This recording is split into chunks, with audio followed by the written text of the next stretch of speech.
गुड़गांव में उतरते हैं तुम्हारे बहन, फिर उन्हें माँ को मनाने नहीं जाते कभी तुम?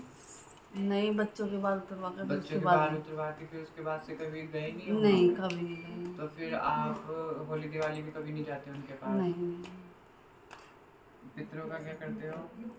पितरों का वही मावस पूर्णमासी करते हैं। देखो जी, जब तक आप अपनी कुलदेवी देवता को कुलदेवी को नहीं मनाओगे तब तक आपके पितर भी काम नहीं करते, क्योंकि वो पितरों को बांध लेती है अपने साथ में, ठीक है ना।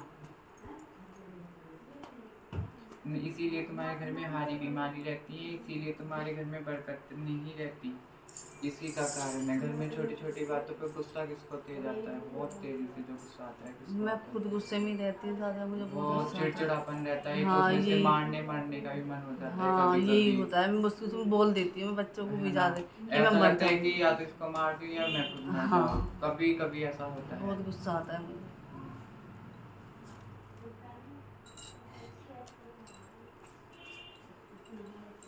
तुम्हारे घर में ये परछाई किसको दिखते सोते समय रात के टाइम?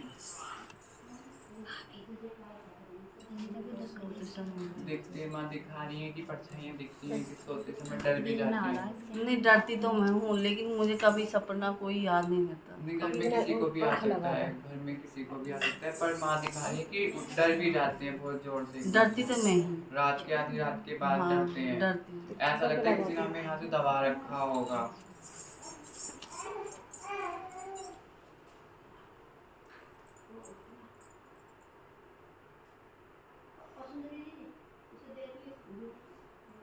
ये चोट भी किसको लगी है घर में?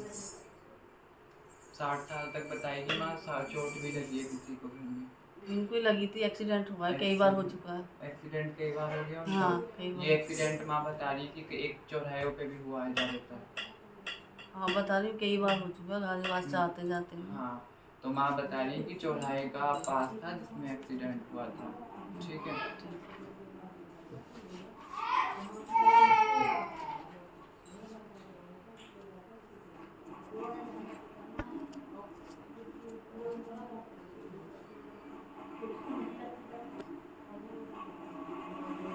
माँ तो ये दिखा रही है, और बाकी आप अपना बताओ। नहीं, बस ये भैया ज़्यादा बीमार ज़्यादा रहते हैं, मैं तो ज़्यादा ही बीमार हूँ, क्योंकि मेरा तो 20,000 रुपये महीने का खर्चा है दवाई। शरीर में क्या दिक्कत है? शरीर में मेरे किडनी दिक्कत आ रही है। काय में? किडनी में दिक्कत आ रही है, बीपी हाई रहता है। तो वो तो तुम्हारा डॉक्टर इलाज चल रहा होगा किडनी का। तो बाकी जो तुम्हारे घर में जो ये काम धंधे की दिक्कत है, अड़चन आती है, पैसा नहीं रुकता, ये तुम्हारी गुड़गांव वाली माँ है, इनको मना लो तो सब कुछ ठीक हो जाएगा। बताओ कैसे जाना है, कब जाना है? कैसे करना होता है? गुड़गांव का इनका भोग करवा देना 3 शनिवार का। गुड़गांव कितना दूर पड़ता है तुम्हारे यहाँ से? गुड़गांव साहिवाल से 1-1.5 घंटे का। 1-1.5 घंटा लगता है। तो जा सकते हो तो वहाँ पे चले जाना, वरना चौराहे पे माँ बैठी हुई होती है, दोनों माँ भगवती जोड़े में रहती हैं। और जो भी लेके जाओगे, अगर गुड़गांव जाओगे तो दोनों को बराबर लेके जाओगे, चौराहे पे जाओगे तो एक जगह लेके जाओगे, ठीक है ना। ये गड़बड़ मत करना कि उस पर चले गए फिर उस पर नहीं गए, क्योंकि फिर ये बहुत जल्दी से बिछड़ जाती है, फिर और ज़्यादा टांडव तुम्हारे घर में होगा। तो गुड़गांव जाओगे तो दो जगह जाएगा, बड़ी माँ पे फिर छोटी माँ पे, ठीक है ना। चौराहे का भोग ये बता देंगे कैसे करना है। 3 शनिवार लेके जाना है, 3 शनिवार मत्था टेको, हाजिरी बोलो, अरदास लगवा देना इनकी, ठीक है ना। यहीं पे आना होगा अरदास? अरदास आप अपने वहाँ पे भी लगा सकते हो, घर पे भी बैठ के। बाकी अगर यहाँ लगाओगे तो और भी अच्छा ही है, वैसे दरबार में लगाओ तो अच्छा है, ठीक है ना। हाँ जी, लिख के दे देना इसको।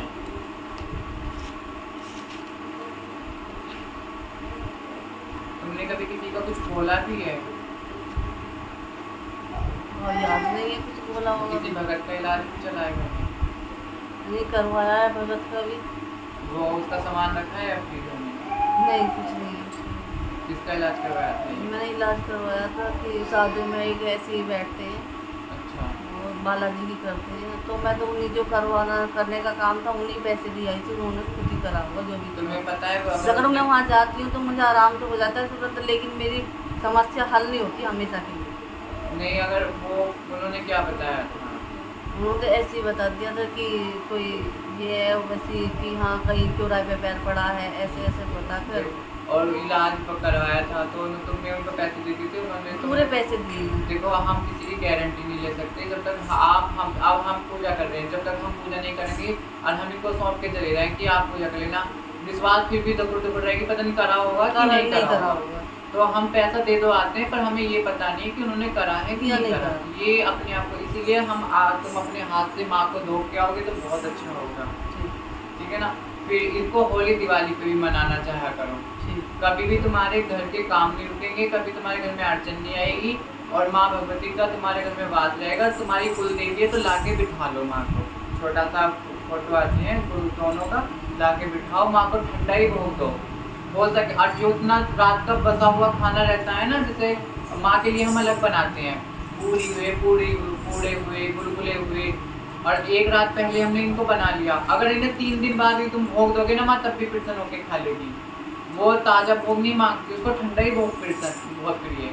नहीं हमारे यहाँ तो ये जैसे माता पूजती है, हमारे यहाँ तो कभी पूजती नहीं, ससुराल में तो कभी पूजती नहीं है। देखो जी, आपके बाल वहाँ उतरते हैं गुड़गांव में, हाँ ठीक है ना, तो वो आपकी कुल देवी हुई इस हिसाब से। आपके तो ये भी है कि जहाँ भी बच्चे भी होंगे बाल भी उतरेंगे, गठ जोड़े की जात लगाई जाती है बाबू, हाँ तो बाबू वो तुम्हारी कुल देवी, और उनके बिना तुम अपना घर का कुल तक नहीं चला सकते। वो जरूर आगे आएंगी, हर किसी के भगत के आगे ये खड़ी भी नहीं होती, क्योंकि इनको पहचानने के लिए बहुत चीज़ों की जरूरत होती है। उन्होंने बताया कि चौराहे पे पैराया, पर सही तरीका जो है मैं माँ भगवती यही बता रही हैं कि ये कभी मेरे को धोखने नहीं जाते। मैंने खुद ही बता दी कि बच्चों के बात करवा कर हम नहीं गए। हाँ तो मैं वही कह रही हूँ, ये इसीलिए थोड़ा रुष्ट है, वरना वहाँ भगवती ने चाहा तुम्हारी 3 हाजिरी में 3 अरदासों में काम बिल्कुल कर देगी है भगवती।